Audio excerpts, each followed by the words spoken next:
they're out here fighting each other on the streets and killing each other. But then they get to the prison, they come together. And I seen that, and I was like, it blew my mind. I was like, so what is your purpose then?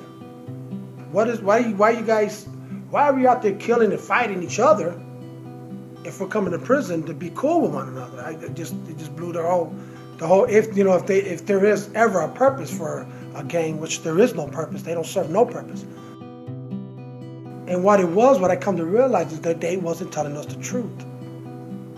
You know what I mean? So in prison, when I backed out the gang,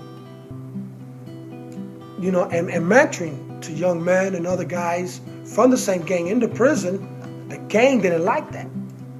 So they sent a guy at me telling me,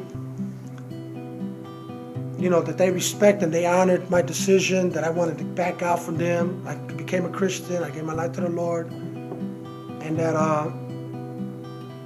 but they said I couldn't be ministering to these younger guys because they said I was discouraging them.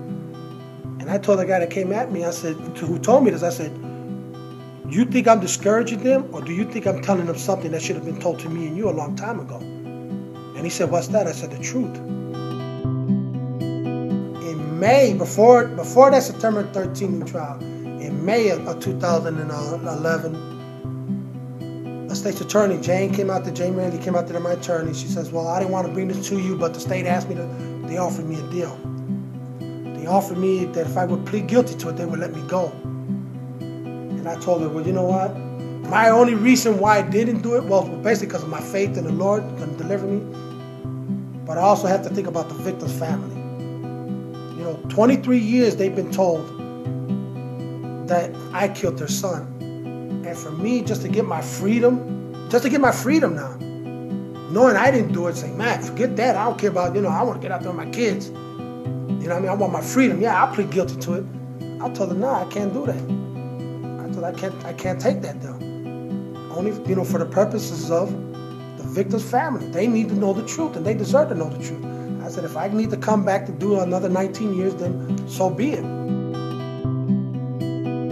I mean, it was like my third day out. To be honest with you guys, I wanted to go back.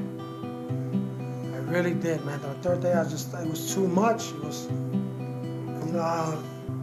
I don't know, maybe you guys' moms have in the kitchen the little knife holders. My mom, the biggest one, the butcher knife, I slept with it for almost, a month. And I used to get up, there was one morning she goes, hey, did you see my big knife? I said, what big knife? She goes, my butcher knife, the one that's in the knife. I said, well, this one here? I said, what are you doing with it? I'm like, I locked all the windows.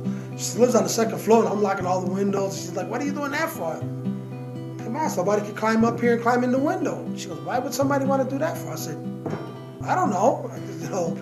I felt secure, man. So I locked all the doors, locked all the windows, and it took me. I was scared.